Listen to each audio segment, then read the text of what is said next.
Borrera, que, repito, agradezco enormemente estos momentos que nos destinás para que conozcamos parte de tus investigaciones y sobre todo las referidas a viaje e inmigración, que sos una especialista.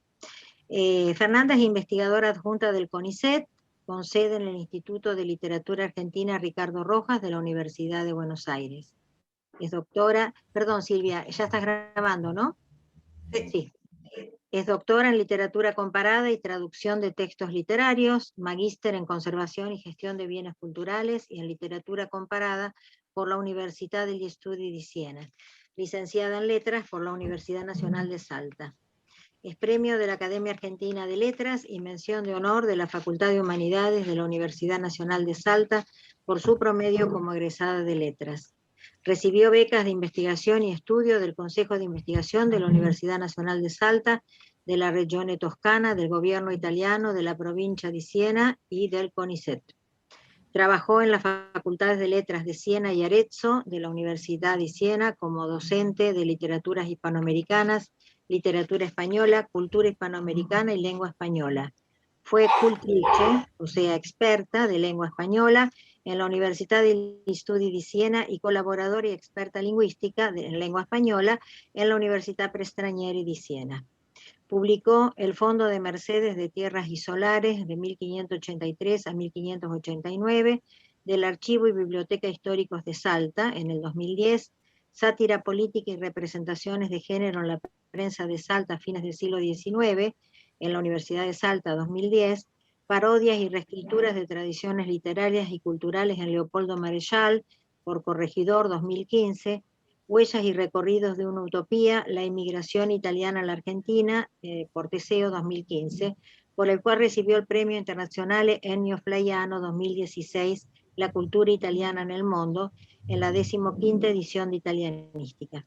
Este último libro ha sido traducido al italiano en el marco del programa SUR de apoyo a las traducciones del Ministerio de Relaciones Exteriores, Comercio Internacional y Culto de la República Argentina, con el título Tracce e itinerari di un'utopia, l'emigrazione italiana in Argentina 2020, en la colección, 2020 es el año de publicación, en la colección Quaderni sull'emigrazione de la editorial Cosmo y Annone. Actualmente estudia las representaciones discursivas de la e-inmigración italiana en la Argentina. Bueno, Fernanda nos va a desarrollar una charla, ¿no es cierto?, sobre escrituras de viaje, experiencias hermenéuticas y encuentros con el otro. Gracias, Fernanda.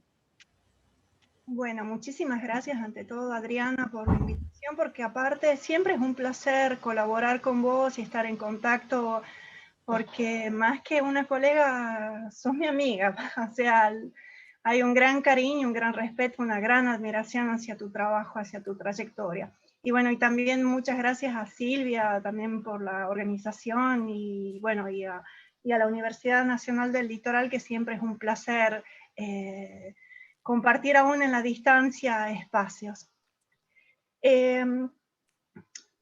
He preparado para este encuentro un PowerPoint, más que nada para que sirva después como punto de apoyo, para inclusive tomar apuntes, en fin, como lo tengan como una especie de guía, pero me gustaría más que nada que esta presentación mínima sea una especie de apertura para las reflexiones dentro del campo del comparatismo. Comienzo entonces a compartir la pantalla.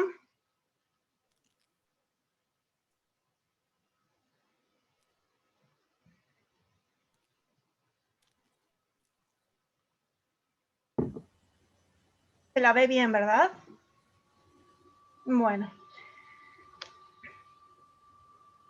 Entonces, el título, como verán, trata de ser abarcativo de diferentes cuestiones. Por un lado, la cuestión que tiene que ver con las experiencias hermenéuticas, y ya lo vamos a ver, y después esto del encuentro con el otro.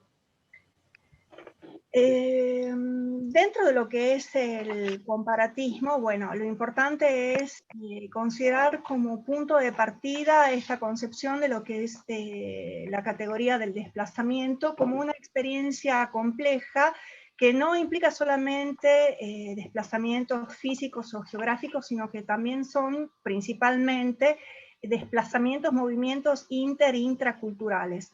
Es decir, que significa un desplazamiento, un encuentro con el otro, con la otra cultura, e inclusive con la alteridad que se encuentra en la misma cultura, en la misma identidad del sujeto que está realizando en forma física o no, o cultural, un desplazamiento. Se podría decir que nosotros viajamos también literariamente, es decir, que somos viajeros literarios porque nos encontramos en el momento de la lectura con un que puede ser externo o interno en la propia cultura, en la propia subjetividad. Entonces, lo importante cuando nos acercamos a la temática del viaje, a la problemática del viaje, es reconocer la alteridad, la extranjeridad, incluso en la mismidad, es decir, en la configuración de la propia identidad, que ya saben que es un proceso complejo que no puede comprenderse como algo definitivamente cristalizado. Es decir que el desplazamiento implica necesariamente una construcción de la propia identidad en el reconocimiento de una alteridad. Es importante en relación con la concepción de lo que son los desplazamientos entender tres movimientos que son partir, viajar, volver. Esto sobre todo al nivel que podría denominarse temático, pero también a nivel profundo, que es lo que estructura cualquier discurso. Podríamos partir de estas tres instancias del desplazamiento como constantes del género, es decir, a veces están presentes estos tres movimientos, partir, viajar, volver, pueden estar implícitamente inscriptos o no, pueden estar explícitamente desarrollados o no, pero o sea, igual están presentes y pueden tener un carácter o no abierto o en elipsis. Puede inclusive que cualquiera de estos tres movimientos sea el predominante dentro de lo que es el discurso relativo al viaje, al desplazamiento. Ahora, veamos cuáles son las diferentes maneras en que pueden concebirse estos tres movimientos. Comencemos con partir. Bueno, partir, pensemos cuántas acepciones, no solamente a nivel etimológico, encontramos. Pensemos, se parte el pan, es decir, implica no solamente el hecho de salir de un lugar a otro, sino también una separación, un desprendimiento, y en cierta forma también por esto, a partir de un nivel metafórico, hay una vinculación con la muerte y con el nacimiento, que son también otras formas de particiones, de separaciones. Parir, nacer, morir, tienen que ver con este hecho de dejar un lugar, dejar un espacio, dejar un tiempo.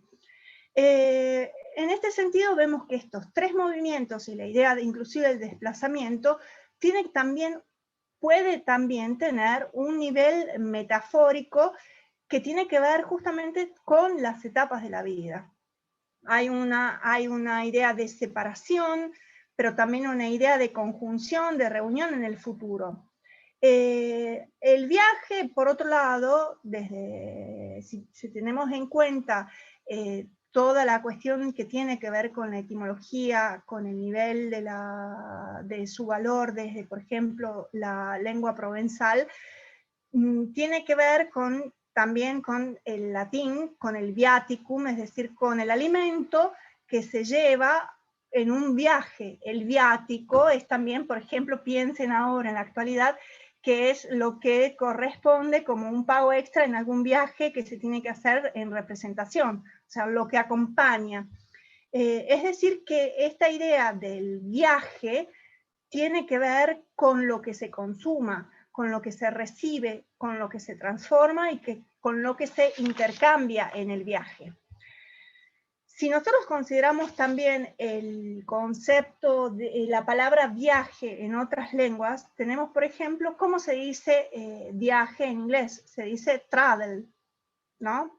Ahora, es el significado moderno de viaje, pero ¿cuál es el origen etimológico de esta palabra? Tiene que ver con la palabra tripalium, que era un instrumento de tortura, que eran 3 palos, que implicaban una especie de casi una crucifixión en el piso, ¿no? Entonces, tiene que ver esto con la idea del sufrimiento, del castigo también, o sea, está ese otro valor del viaje como un castigo, como un sufrimiento. Y en ese caso, desde esta concepción del viaje, el desplazamiento como un castigo, podemos vincularlo con el mito de la expulsión de Adán del paraíso, también con la idea del exilio, con la idea de la errancia que impide llegar a algún determinado lugar, o sea, es el viaje, el movimiento vacío, que en sí es un castigo. Pero por otro lado, por ejemplo, si nosotros tomamos el italiano, que está vinculado con este origen etimológico de la palabra travel en inglés, que es tripalium, tenemos la palabra en italiano que es trabaglio, o sea, tripalium también origina trabaglio. Trabaglio en italiano tiene varias acepciones. O es el trabajo de parto, y ahí regresamos a la primera idea del partir, que les había indicado, pero también tiene que ver con la idea del trabajo que se usa todavía ahora, sobre todo en Sicilia, es decir, el trabajo. Y por lo tanto, otra vez tenemos la idea del viaje como trabajo, como sufrimiento, como tormento. Y acá es necesario hacer una referencia al judío errante, es decir, al hecho de vagar como castigo.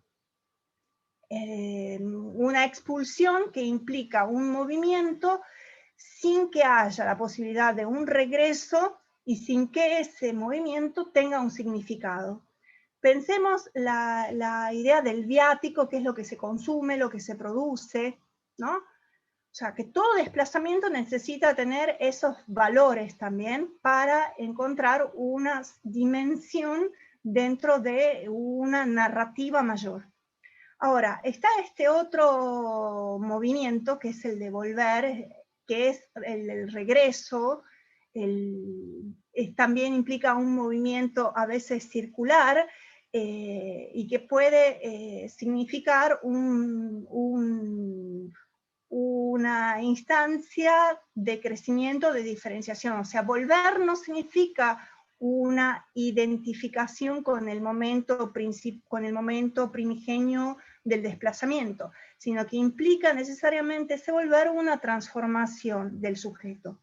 Ahora, si por ejemplo nosotros tomamos el desplazamiento de la migración, nos podríamos preguntar si es que ¿qué sucede con aquellos textos, con aquellas narraciones en donde el regreso, el volver, no está presente? ¿Cómo se puede narrar el desplazamiento? O en todo caso, ¿cuál elipsis se puede proponer para encontrar una sustitución también metafórica de lo que es el volver? O sea, puede haber un cumplimiento de un proyecto o no. Todo depende del tipo de relato que se construya, o de discurso, de escritura. Ahora, el viaje, en última instancia, puede comprenderse, el viaje como desplazamiento, puede comprenderse como una metáfora del conocimiento, y pensemos la imagen que propone Dante en la Divina Comedia del Ulises, este personaje que aún habiendo regresado, aún habiendo vuelto a Ítaca, decide de cualquier forma regresar, ponerse otra vez en viaje. ¿Por qué? Porque lo domina esta sed de conocimiento.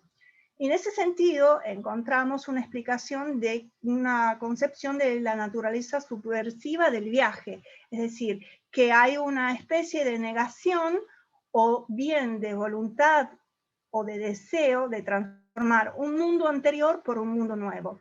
Y en ese caso, también podríamos establecer vinculaciones entre el viaje como desplazamiento con las construcciones utópicas o distópicas, que significan necesariamente una transformación del sujeto y del espacio en el tiempo. Y en última instancia también, todo este movimiento de desplazamiento significa una reorganización y redefinición del mundo, sea en la transformación del desplazamiento, sea en la necesidad de nombrar ese mundo nuevo, ese espacio nuevo que se va conociendo, que se va, entre comillas, conquistando a través del desplazamiento. Ahora, veamos esta otra cuestión que tiene que ver con los desplazamientos y las experiencias, del viaje. El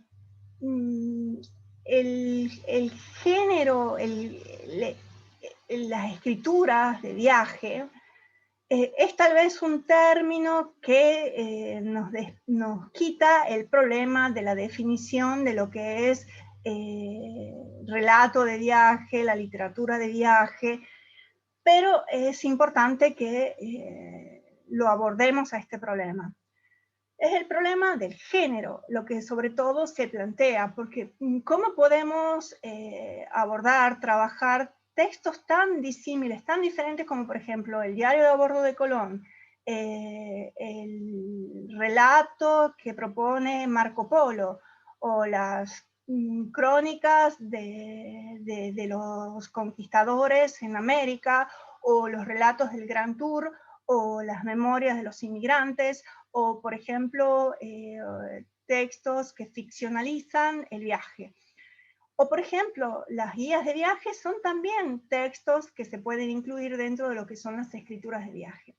Entonces, tenemos el problema del género. Es este un tema, digamos, bastante peliagudo, pero que es interesante considerarlo. Algunos han considerado que el género del relato de viaje es un género bifronte, lo llaman así porque, por ejemplo, así lo llama Sofía Carrizo Rueda, porque dice que es un género polifónico que mira tanto lo literario como lo documental, lo subjetivo como lo objetivo, lo científico como lo imaginario. Y tiene entonces varias características que van desde lo documental, lo literario, lo biográfico, lo histórico, lo geográfico, lo imaginado, lo testimonial, lo experimentado. De allí que inclusive se considere que el relato de viaje es un discurso, un género que es poliédrico, complejo, difícil de abordar y omnívoro porque se sirve de diferentes tipos de discursos. Ahora, entonces cabe preguntarnos varias cuestiones, como por ejemplo, ¿qué es lo que diferencia estos textos de otros? O sea, ¿qué es lo que hace que un texto, que un relato de viaje sea un relato de viaje? ¿Y qué es lo que hace que un texto, por ejemplo, literario, pueda ser abordado desde la cuestión del viaje, poniéndolo en diálogo con los relatos de viaje más específicos que no tienen características vinculadas con la literaturidad? Luego, ¿qué es lo que nosotros nos permite reconocer como relato de viaje? Cuestiones formales nos preguntamos, cuestiones temáticas. Luego, ¿se puede hablar de un género que se denomine efectivamente relato de viaje? Y en ese caso, ¿cómo nos manejamos también con aquellas aproximaciones que consideraban a todos estos tipos de escrituras como subliteratura? Es decir, que tenían solamente un valor documental, que eran, por ejemplo, fuentes para la historia, pero que desde el ámbito de la literatura o desde el comparatismo pueden ser textos sumamente ricos para tratar cuestiones que tienen que ver como, por ejemplo, la imagología, el encuentro con el otro, la construcción de la identidad, la definición de las identidades, de las nacionalidades, el descubrimiento de los espacios, la concepción del tiempo. Y bueno, repito, la cuestión de la imagología también es importante en todas las escrituras que tienen que ver con el viaje. Es decir, entonces esto nos lleva a tratar de reflexionar, sin que se cierre completamente la problematización, acerca de esto que tiene que ver con el género en sí de los relatos de viaje o de las escrituras de viaje. Entonces, hay que ver si nosotros comprendemos el viaje o el desplazamiento como un tema, como un motivo, como un símbolo, con diferentes grados de elaboración o de calidad o de estilización. Pueden abordarse, entonces, teniendo en cuenta diferentes dos posiciones hacia grandes líneas. O bien, comprenderse las escrituras de viaje en cuanto a relatos de viaje, y es una categoría, por ejemplo, en la que se inscriben las memorias de viaje, por ejemplo, de Marco Polo, de Pigafetta, en fin, de Darwin también. Es un género dual también en sí, híbrido, porque reúne dentro de sus características otras discursividades. Y luego está también lo que se podría denominar específicamente como literatura de viajes, y que son obras con un carácter principalmente ficcional, con una caracterización desde la literaturidad, que presentan al viaje como una categoría estética, en fin. Igual, de cualquier forma, podemos preguntarnos, ¿son solamente estas las cuestiones que pueden diferenciar ambas categorías, es decir, el relato de viaje o la literatura de viajes? ¿Y qué sucede, por ejemplo, con la literatura de viajes, que se presenta como un género mixto, en donde también aparece lo documental junto a la literatura? O, por ejemplo, cuando en los relatos de viaje no solamente aparecen cuestiones que tienen que ver con lo experimentado, sino que también se escriben núcleos de sentido que tienen que ver con el imaginario, y que en realidad no se pueden considerar como documentos históricos, sino estamos ahí también considerando cuestiones que tienen que ver con el pensamiento y con el imaginario. Después hay, a su vez, textos que son, en cierta manera, inclasificables, y por lo tanto estas categorías resultan insuficientes. Por lo tanto, es importante considerar que sí, los textos que son considerados como relatos de viajes tienen un carácter documental, por ejemplo, para el historiador, el antropólogo y el sociólogo, pero que son un material riquísimo para la crítica literaria, en cuanto son textos que se construyen en los cruces justamente por su carácter omnívoro.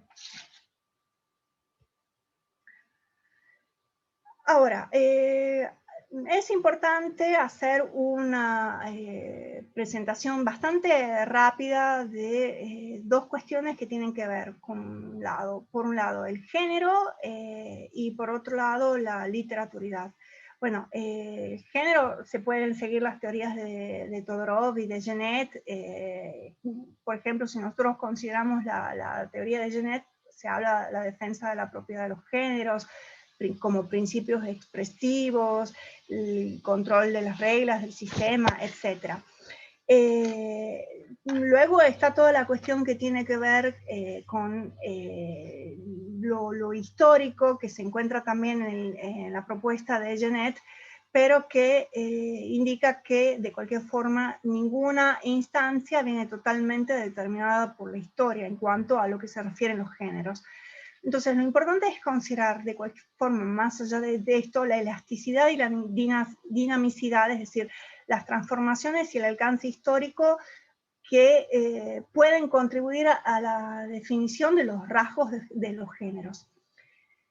Es sí verdad que el género puede ser considerado como un paradigma que determina textos concretos en sus realizaciones y variaciones, pero también hay que tener en cuenta que esas reglas, a su vez, pueden presentar variaciones y desviaciones. Por otro lado, está esta otra categoría que tiene que ver con la literaturidad, y es una problematización que tiene que ver con el principio de mímesis, que está, por ejemplo, presente en la propuesta hermenéutica de Paul Ricoeur. Por lo que se refiere también, regresando a la cuestión del género, es importante considerar en la propuesta de Torov cuáles son los principios expresivos de cada uno de los géneros, es decir, las reglas generales, pero también la posibilidad de las dispersiones y de las modificaciones. Y luego, repito, son paradigmas que se concretan, pero que a su vez encuentran la posibilidad de una transformación.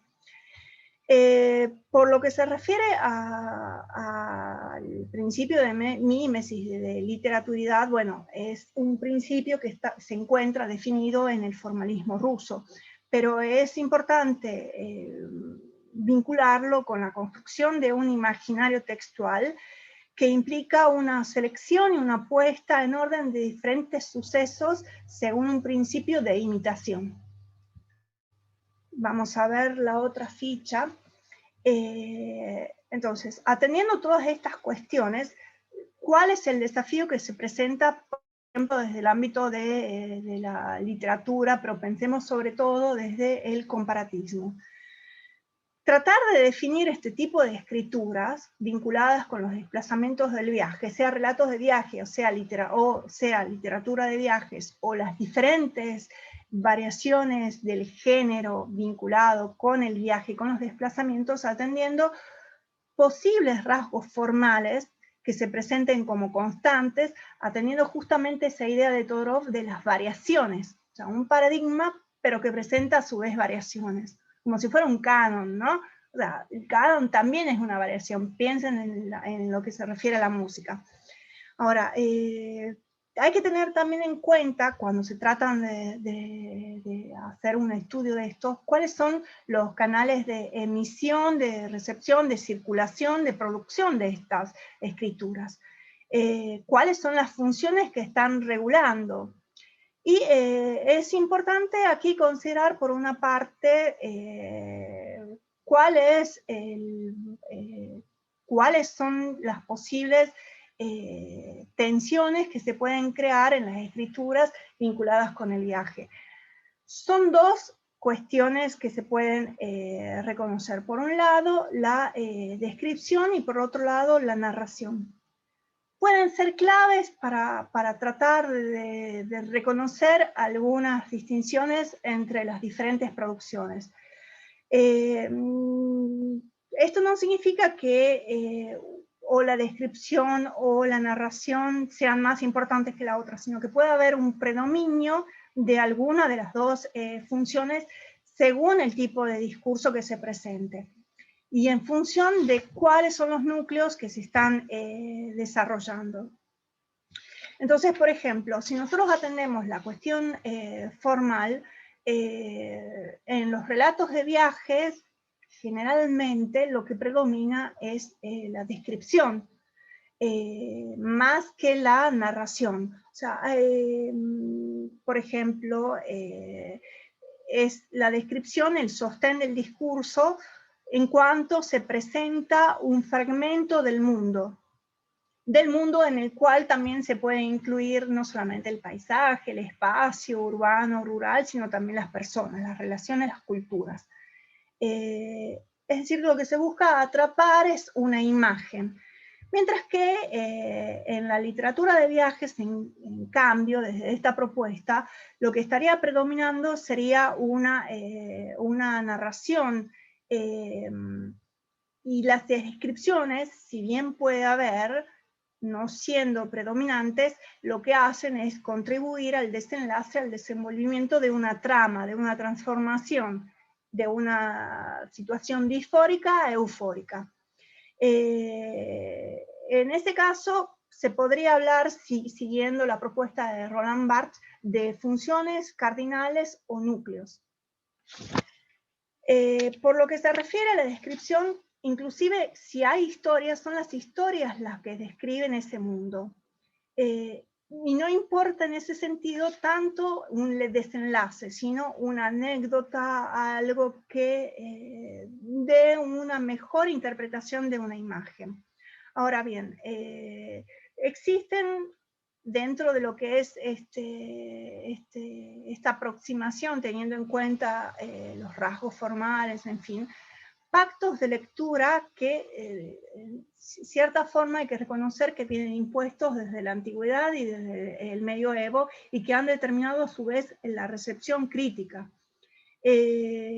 Por ejemplo, está toda la cuestión descriptiva que interesa también a la narratología, y también hay que considerar cuál es el valor descriptivo del verbo, que por ejemplo es lo que reconoce Raúl Dorrey.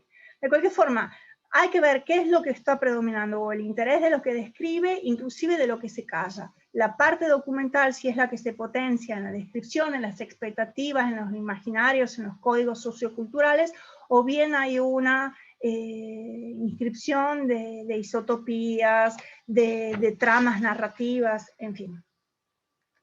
Por lo que se refiere al relato de viaje propiamente dicho, entonces, lo que predominaría habría que ver si es el discurso narrativo descriptivo o, en ese caso, también un predominio de la función descriptiva. De cualquier forma, se presenta también el espectáculo imaginario, el imaginario como un espectáculo. Ahora, vamos a ver, por ejemplo, ¿qué pasa? Nos imaginemos con la guía de viajes. ¿Dónde lo ubicamos? Si tratamos de ver esto de la descripción o de lo narrativo. Porque es verdad, puede ser una guía de viajes esquemática, práctica, que describe qué es lo que se puede ver, pero o sea, también está planteando itinerarios y está también planteando un desenlace en ese itinerario. De cualquier forma, puede ahí este tipo de texto tener un fin práctico, pero no necesariamente un relato de viaje lo puede tener. Ahora, si nosotros, por ejemplo, seguimos la propuesta de Sofía Carrizo Rueda dentro de lo que es la construcción y la recepción de fragmentos del mundo, encontramos que son varias denominaciones de estas escrituras de viaje. Tenemos los relatos de viaje, que ya los he nombrado, los libros de viaje, que también se nombran, la literatura de viajes o la literatura de viajeros, la narrativa de viajes. O sea, son todas estas diferentes formas o múltiples denominaciones de las escrituras que tienen que ver con los desplazamientos, formas de denominar tanto el desplazamiento, lo que se cuenta, como el género, o sea, la materia discursiva. Y son textos que tratan en última instancia sobre los avatares de un viaje. Puede ser la metáfora del desplazamiento, como inclusive el mismo transitar del hombre. Están a su vez considerados dentro de lo que es la escritura del viaje en sus múltiples denominaciones, la inscripción de los arquetipos. Pensemos, ¿cuáles son los numerosos arquetipos que tienen que ver con el viaje en sus diferentes modelizaciones? Tenemos desde Adán, que es expulsado del paraíso y ya inicia un viaje, un exilio. Luego tenemos a Odiseo, Ulises. Tenemos a Teseo, Eneas. Eneas, en ese caso, tiene una misión fundadora. Luego está Jasón, el héroe buscador. Luego tenemos como guías de un pueblo, conductores, Abraham, Moisés. Tenemos también el judío errante, por ejemplo. Todas estas figuras construyen arquetipos, es decir, que son figuras que alcanzan una dimensión mítica, que determinan una dimensión mítica del viaje. Y determina a su vez que no es tanto lo importante el desplazamiento, sino la asunción de determinadas características del sujeto en el desplazamiento. Por lo que el mismo sujeto se vuelve meta del partir, del viajar, del volver en el desplazamiento, en esta dimensión mítica. Aquí he incluido una cita de Kepler del libro Monstruos, Demonios y Maravillas a fines de la Edad Media. Lo leo y dice, bueno, es inútil preguntarse si el libro de viajes constituye un género literario. O sea, nos estamos desmontando nosotros mismos, pero bueno, está bueno contradecirse y volver a preguntarse y responder. Sigo con la cita. Desde la Odisea hasta la novela de ciencia ficción del siglo XX, pasando por Luciano, la abundante literatura de viajes reales e imaginarios responde a nuestras necesidades. A lo largo de la historia del hombre, el viaje, el libro de viajes, son vehículos ideales de sueños y mitos. ¿Cómo pues ignorar sus aspectos estéticos? Entonces nos estamos volviendo otra vez, digamos, a enredar, a regresar al punto de partida. O sea, ¿es útil o no reflexionar sobre el género? ¿Por qué no? Sigamos, veamos. Lo importante es considerar siempre la multiplicidad de los elementos, la dificultad que tenemos de abordarlos y la multiplicidad que se presentan. Los relatos de viaje pueden ser, a su vez, relegados, justamente como les había indicado, por su carácter documental testimonial en algunas disciplinas, atendiendo solamente lo informativo, pero o sea, es importante siempre que aún en esos tipos de textos consideramos toda la cuestión mítica y toda la cuestión del imaginario que está presente. Aun cuando sea un texto que se apoya en la cientificidad, está también ahí el mito de la cientificidad funcionando. Bueno, ya hemos visto estas cuestiones que tienen que ver la cuestión del género, de la literaturidad, carácter bifronte de los textos, el cruce de fronteras, la construcción de arquetipos. Entonces pasemos a este otro. Nos tenemos entonces que preguntar desde el espacio que aquí nos reúne, es decir, desde los estudios comparados, ¿cuál es la centralidad o la importancia o la atracción de las escrituras de viaje, de los textos vinculados con los desplazamientos? No es solamente por una necesidad teórica que nos aproximamos a ellos justamente por las dificultades, sino, o sea, también por estas otras cuestiones. Esta, dice Carrizo Rueda. Formalmente, cada punto del relato tiene valor por sí mismo, ya se trate de un naufragio o un paisaje. Lo importante es cómo cada uno de estos puntos participa de una red que cumple una función calificadora de los sitios recorridos y de sucesos relacionados con ellos. El itinerario es el verdadero protagonista, y es a través de lo descriptivo cómo se textualiza. Es una aproximación, pero o sea, veamos esto. Podemos, por lo tanto, comenzar a delimitar el marco teórico del género relato de viajes a partir de las siguientes premisas. Se trata de un discurso en el que predomina la función descriptiva como consecuencia del objeto final, que es la presentación del relato como un espectáculo ideal, más importante que su desarrollo y su desenlace. Este espectáculo abarca desde informaciones de diversos tipos hasta las mismas acciones de los viajeros. Esta es una propuesta de abordaje teórica. Ahora, nosotros podemos considerar a su vez a la literatura de viajes como un subgrupo del género narrativo, tradicionalmente, o como un subgénero teniendo en cuenta la cuestión temática. Ahora bien, También cabría la posibilidad de comprender la literatura de viaje como un género literario independiente, y es la propuesta que, por ejemplo, presentan María Santos Rovira y Pablo Encinas Arquero. Ahora, entonces, es cuestión importante redefinir los géneros literarios, pero la tradición clásica no debe ser anulada, o sea, tiene que partir de toda una historia de cuáles son los textos vinculados con los viajes, y a partir de esto replantear o adoptar nuevas realidades o realidades no consideradas debidamente. Hay cuestiones que tienen que ver con la modalidad diferenciada, no es comparable a su vez con una obra narrativa. Sí se puede considerar cuál es la voluntad cientificista, es decir, la voluntad de dar a conocer nuevos territorios, nuevas culturas, pero en esa descripción también entra a funcionar lo imaginario junto a lo real.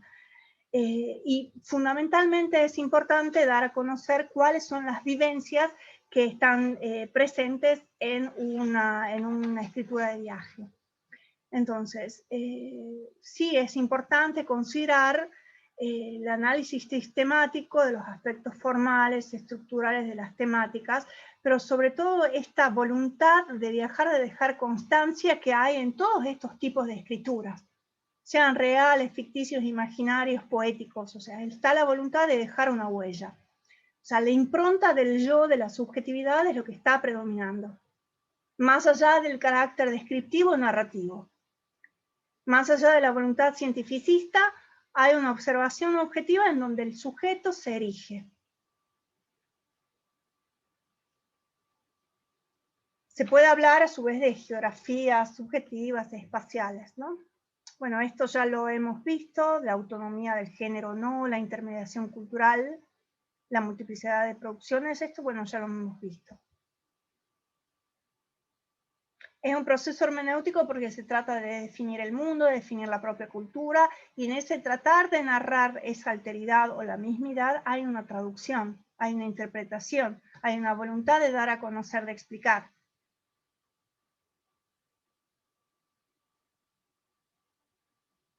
Es importante también aquí tener en cuenta esta definición del género.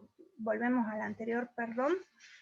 La cuestión que tiene que ver con las mediaciones. Volvamos aquí. Entonces, se hablaba de la autonomía del género. Anteriormente formaba, sin embargo, parte del grupo de los intermediarios culturales.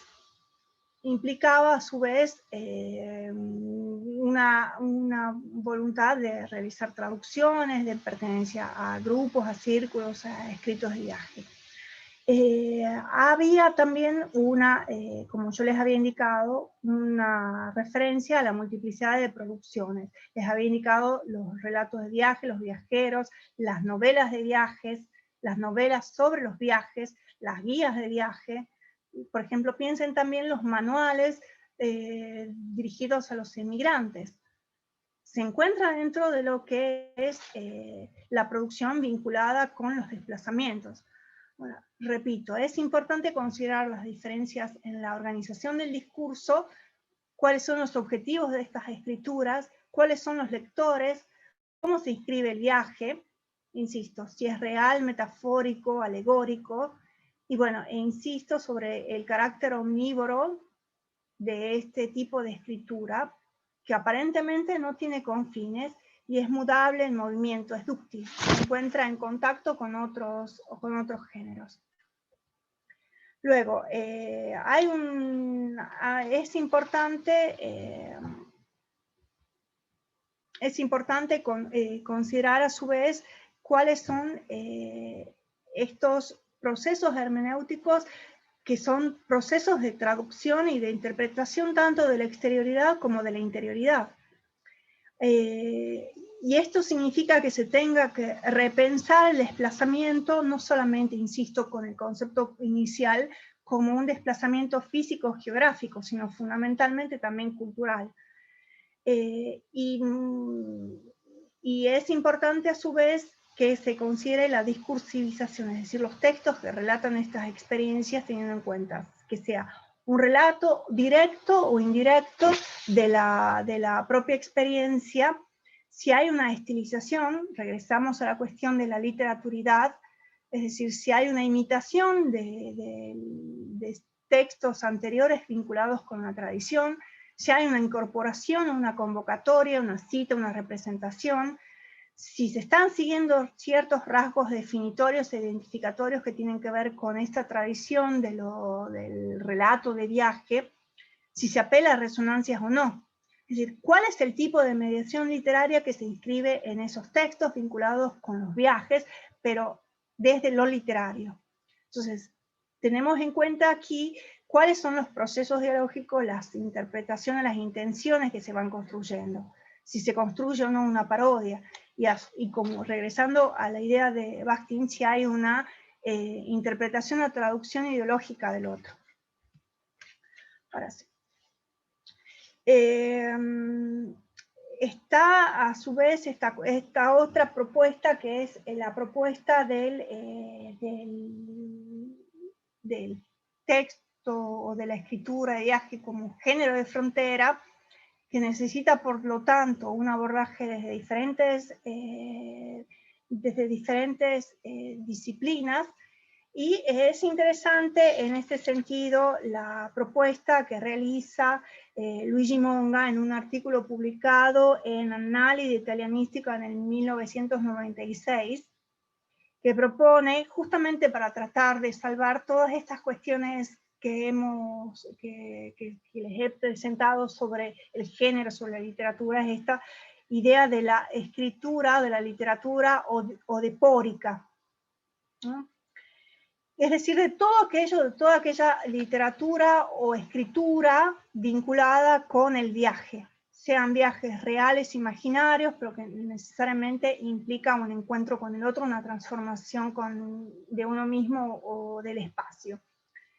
Regresando a la cuestión anterior que tiene que ver con los múltiples abordajes, pensemos cómo puede abordarse la cuestión del viaje, por ejemplo, desde el estudio de los géneros, desde la imagología, desde las identidades nacionales, desde los estudios postcoloniales, con lo que tiene que ver con la cuestión del otro. Lo importante es considerar que son escrituras que tienen que ver justamente con una experiencia hermenéutica vinculada con una búsqueda de interpretación del mundo y del propio sujeto. Implica también la narración o la descripción de una transformación de los sujetos y por lo tanto una performance. Hay una superación de territorios, de conocimientos, de fronteras, aún en el valor metafórico que le demos a estos términos. Y sí, lo fundamental es el movimiento, pero que, y repito, no es solamente de espacio, porque puede ser también de tiempo, de culturas, de miradas. Ahora, tengamos en cuenta cuáles son las tradiciones que se pueden encontrar en los textos que retoman estilizados el motivo, el tema del viaje en sus diferentes variedades. Está la cuestión principal de cómo han sido producidos, qué circulación han tenido los relatos de viaje inicialmente. O sea, eran textos, producciones que estaban vinculados con el conocimiento de la geografía, de la cartografía real, pero que tenía también necesariamente inscripciones de lo imaginario con la historia. Piensen en los 9 libros de la historia de Heródoto. Es un viaje, pero también es un relato histórico y es una descripción geográfica. Bueno, son textos fundamentales que están formando parte de una tradición de una biblioteca que tiene que ver con esta escritura odeopórica. Es importante también considerar cuáles son los códigos morales y espaciales que se inscriben en los textos. Algunos de estos implican inclusive una distribución cualitativa del espacio que apela en numerosas ocasiones a las alegorías, a realidades inclusive de orden metafórico. Dentro de las tradiciones, entonces, encontramos también los descubrimientos geográficos, pero insisto sobre la cuestión de la concepción del viaje como movimiento o desplazamiento real o imaginario que implica necesariamente un conocimiento en cualquiera de sus acepciones, y el descubrimiento del otro tanto interno como externo. Y necesariamente un viaje significa una transformación de uno mismo en el encuentro con el otro.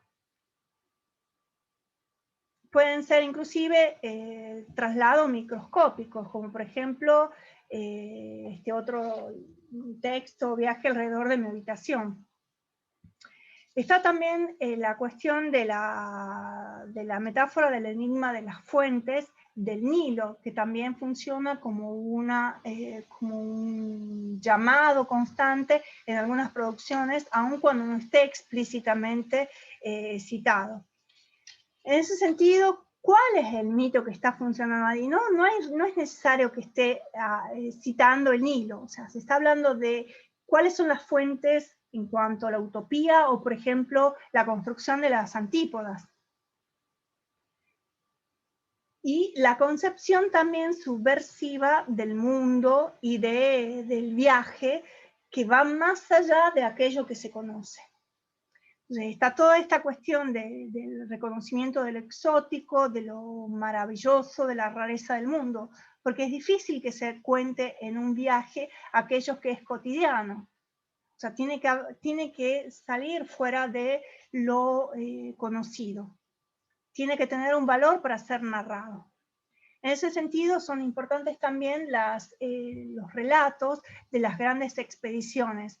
Por ejemplo, en la época moderna, que tienen que ver también con toda la cuestión del descubrimiento, o inclusive también con la cuestión del Gran Tour, o con la cuestión que viene relatada por, ahora no me viene el nombre, Mary Louise Pratt en Ojos Imperiales. Toda la cuestión esta de la conquista de una alteridad que termina naturalizando y haciendo que el otro sea parte de un paisaje que se tiene que conquistar.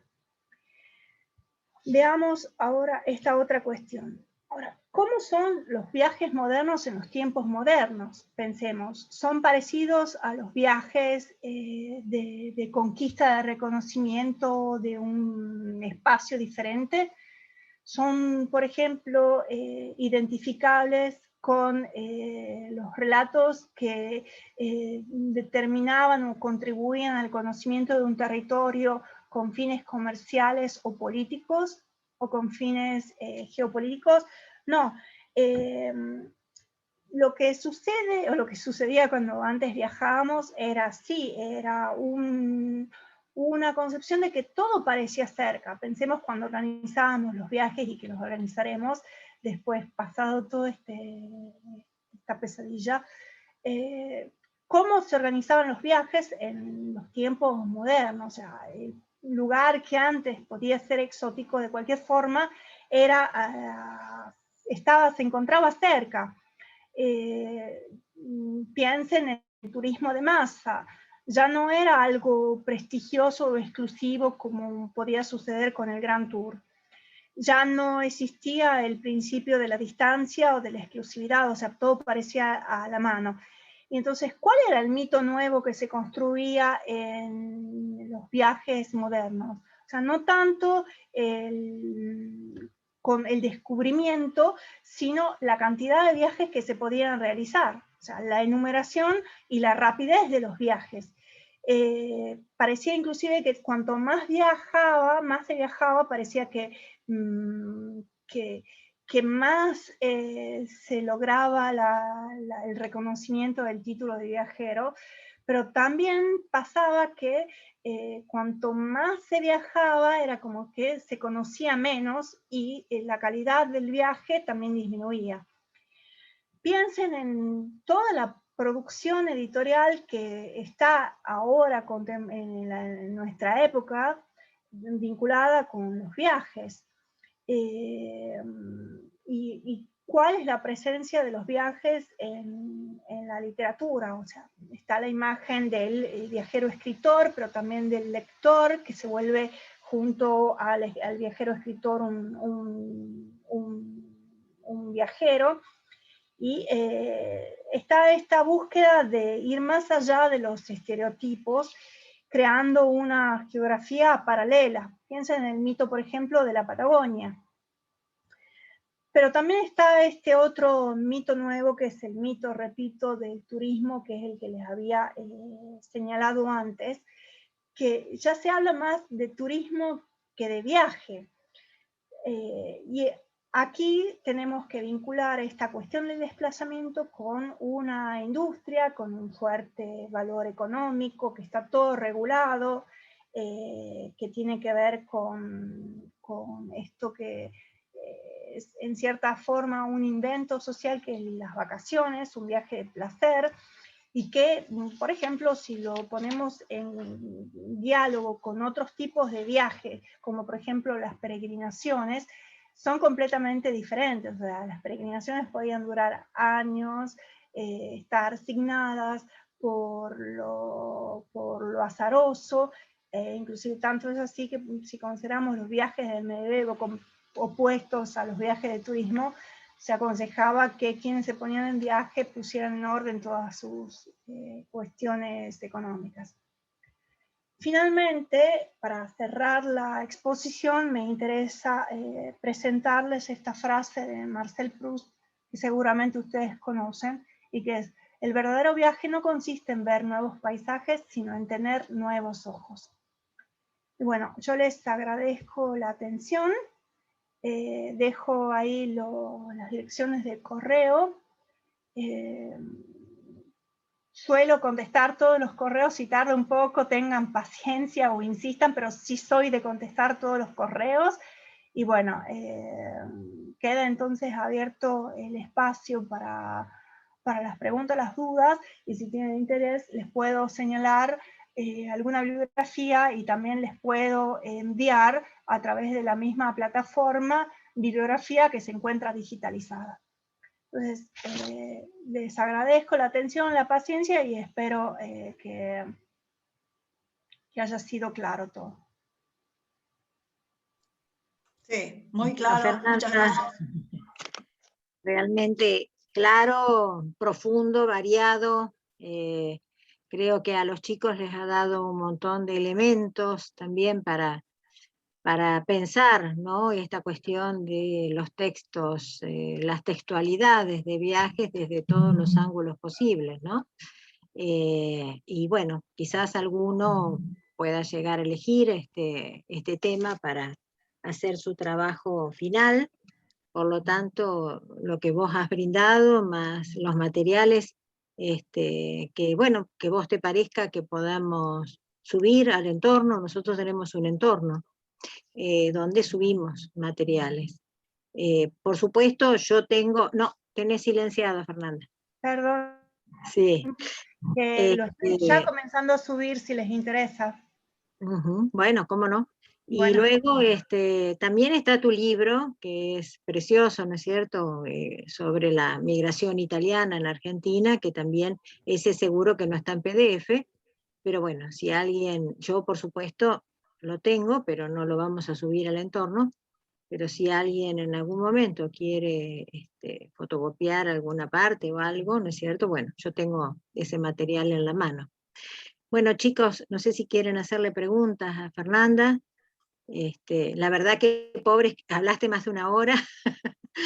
Estarás agotada, además que allá es de noche, ¿no? Ya son... Sí, pero no es ningún problema, o sea, es un placer hablar con ustedes, si tienen preguntas. Cuando vos hablabas, no pude evitar de pensar en ese libro que escribe Charles Beck, que nosotros después retradujimos o acomodamos, donde él se vuelve a su lugar natal y escribe para los futuros migrantes que van a venir a la colonia que él fundó acá en San Carlos Centro, y el detalle, ¿no es cierto, Adriana? El detalle de la flora, de la fauna, de los instrumentos de trabajo, de las modalidades, de los horarios, de las costumbres, de la vestimenta. Así que yo pensaba en eso, y también, Adriana, en el libro en el primer libro, La República Argentina, el de Charles Beck, y 5 años en la Confederación, ¿no? El de la mujer. Lina, claro. El libro, que ese sí es un libro de viajes, un libro de estampas, ¿no? De dar cuenta de los procesos que va conociendo. Pero, claro, son diferentes, son dos textualidades diferentes que los chicos tienen propuestas en el programa. Bueno, acá Nora de Gano dice muchas gracias, Fernanda. No sé si quieres hacer alguna pregunta.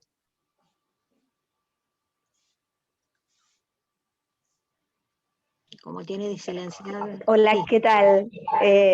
No, la verdad que no, yo tomé apunte, fue un placer, disfruté el relato, y para nosotros es genial, porque justamente aborda todo el tema que estamos viendo ahora, y sobre todo con Dante, ¿no? Claro. Hermoso, muchas gracias. No, gracias. Gracias a usted. Claro. Sí, o sea, el viaje toca a todos. Yo creo que no hay problemática que uno quiera abordar que no esté cruzada por la experiencia del viaje, como yo le digo siempre a los alumnos cuando empezamos, el viaje es una experiencia ontológica, ¿no? El hombre desde que nace, desde que nació el primer ser humano, estuvo impulsado a moverse, ¿no? A salir, a buscar, por lo que sea, por subsistencia o por curiosidad, o por obligación o porque lo obligaron, pero siempre está ese desplazamiento, ese traslatio hacia otro espacio. Chicas, chicos, Fabricio, el único hombre.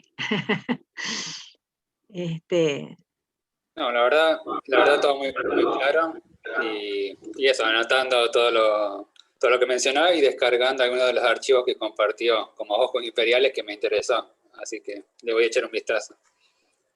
Sí, ahí compartido, inclusive el último, si salió bien, es también el PowerPoint para que ustedes lo tengan. Ese que dice Seminario UNL. Bueno.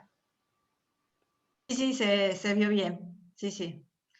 ¿Copiaron, después, chicos? ¿Cargaron? Por ejemplo, esta, que no la tengo en PDF, lo lamento, de Otmarete, Literatura en Movimiento. Ajá. Es también muy interesante este libro.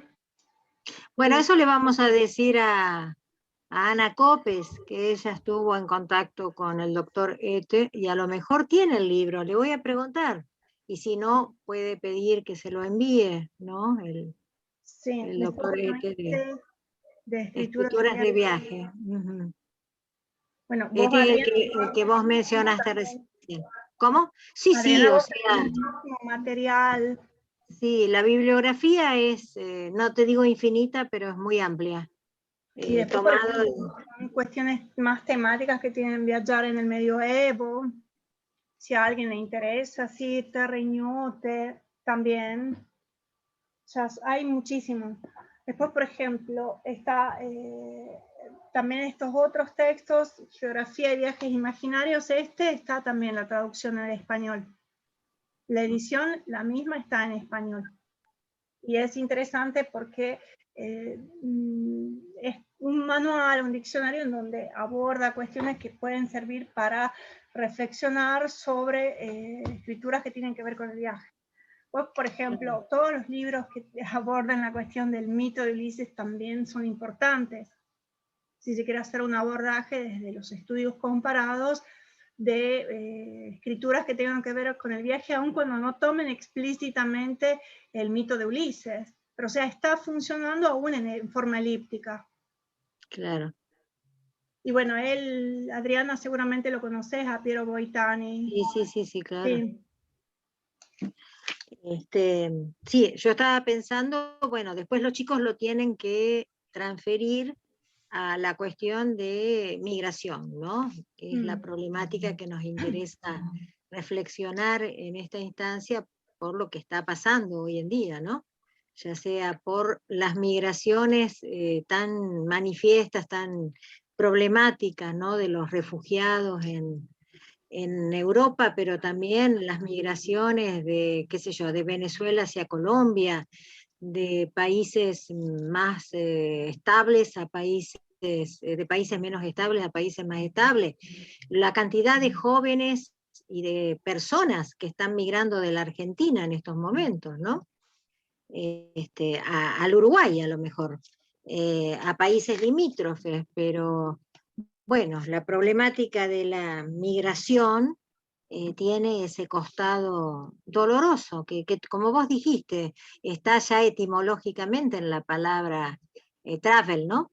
Pero que bueno, a veces uno lo subsume a la idea del viaje por placer, porque es un poco lo nuevo, lo que fue la experiencia nueva del siglo XX, ¿no? El viaje turístico después de las guerras, toda esa cultura y esa empresa que se generó alrededor del viaje como turismo, que hoy está absolutamente cancelado. Fíjense que los viajes turísticos se han transformado en viajes para ir a ponerse la vacuna. Exacto, Adriana. Es también algo que también tendremos que después comenzar a ver, y si es que si después inclusive eso se encuentra inscripto en la literatura, ¿no? Claro.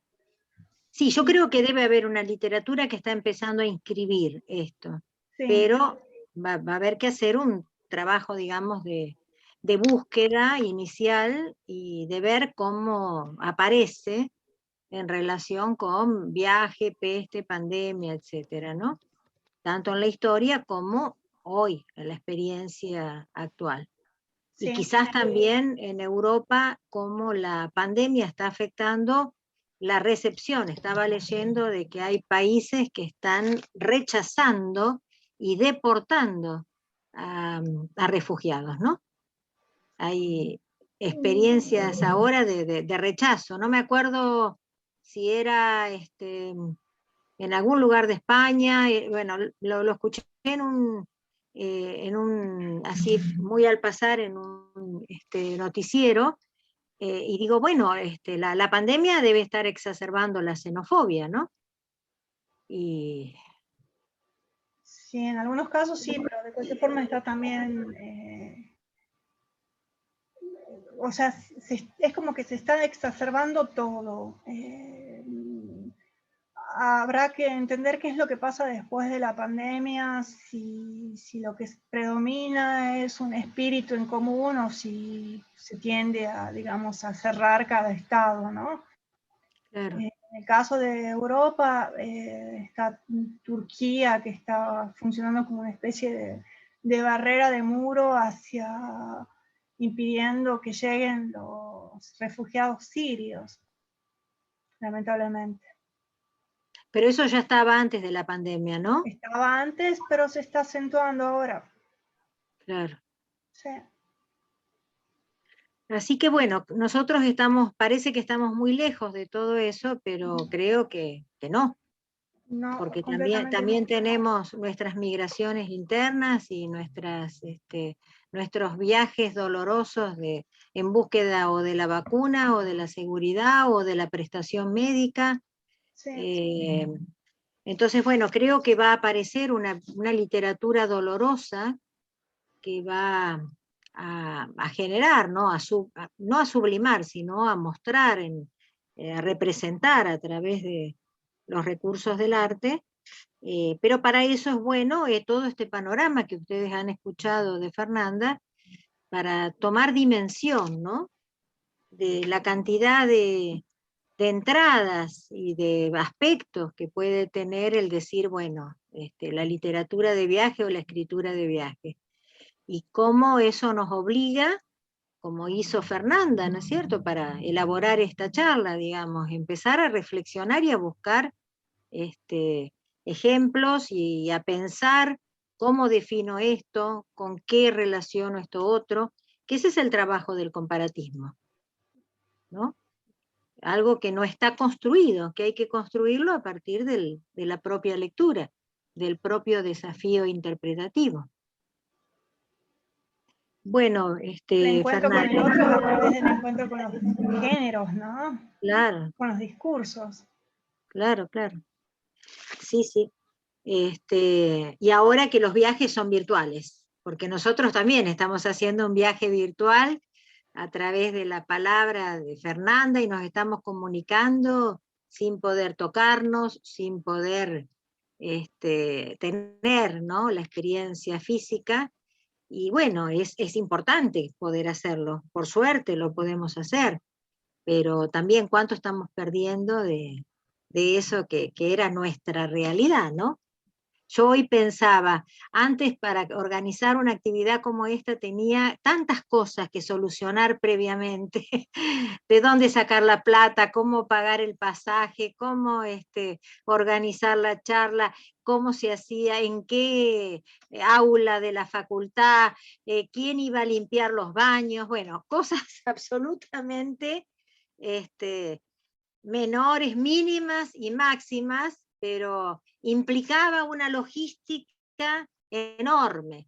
Hoy en día eso se soluciona muy fácilmente, pero estamos perdiendo lo que es básico, ¿no?, de nuestra experiencia humana, que es lo sensible.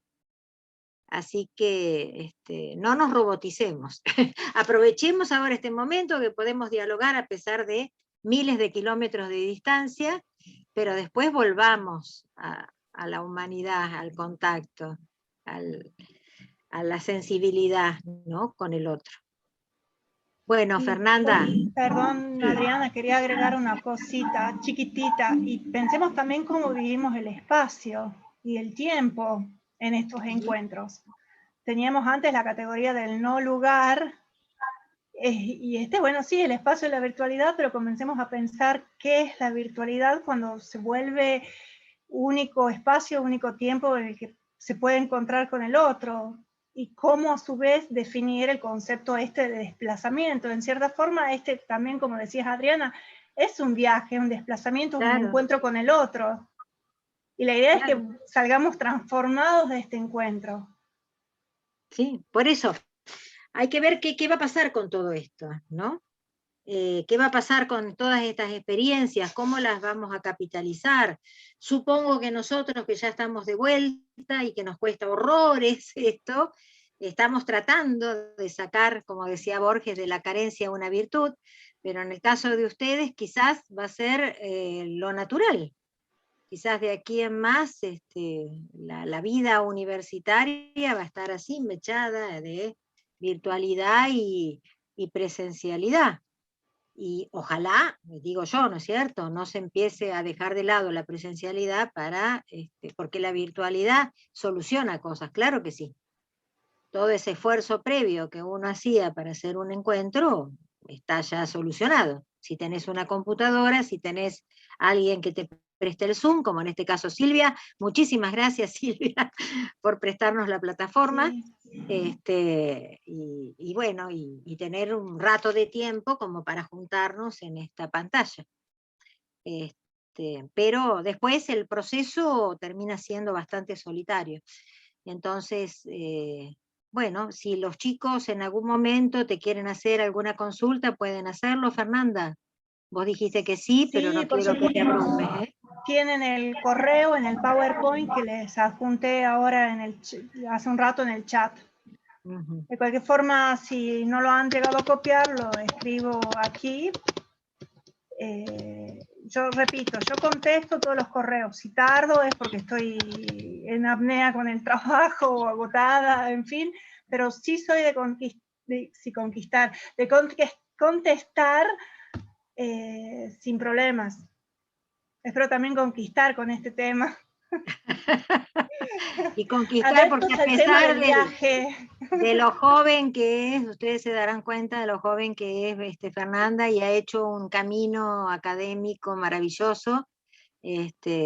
Ha pasado por todas las instancias que tiene que pasar, ¿no es cierto?, desde que terminó su formación de grado, y sigue trabajando en un modo entusiasta, porque eso es lo que más me gusta, ¿no? Y valoro de Fernanda, que ella se entusiasma con cada una de las propuestas, no lo hace por hacer no sé, un puntito más en su currículum, no, es siempre por ese entusiasmo y ganas de volcar, ¿no? Y de compartir lo que ha estudiado. Muchas gracias, Adriana.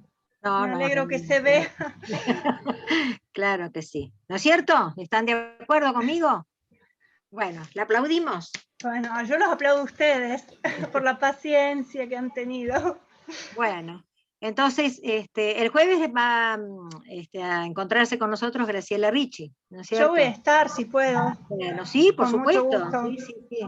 Sí, la verdad que yo abrí un poco el juego, invité, pero bueno, el domingo hice la invitación, imagínate, la gente está llena ya de horarios y cosas, pero lo bueno de esto es que queda grabado, y entonces después los chicos lo van a tener subido al entorno y van a poder volver a recuperar, o si no han podido, quien no ha podido conectarse ahora, va a poder hacerlo.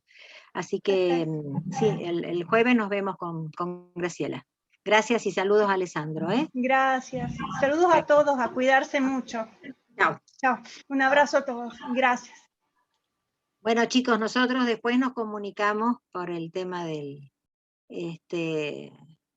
cómo vamos a procesar todo esto, pero esta semana quiero que disfruten de estos encuentros, que escuchen, y bueno, después veremos esto para qué lo vamos a usar más adelante. Mientras tanto, ustedes ya tienen las consignas de lo que tienen que hacer para la semana después de del examen, ¿no es cierto? ¿Sí? Bueno, muy bien. Nos vemos entonces el jueves a las 10 de la mañana.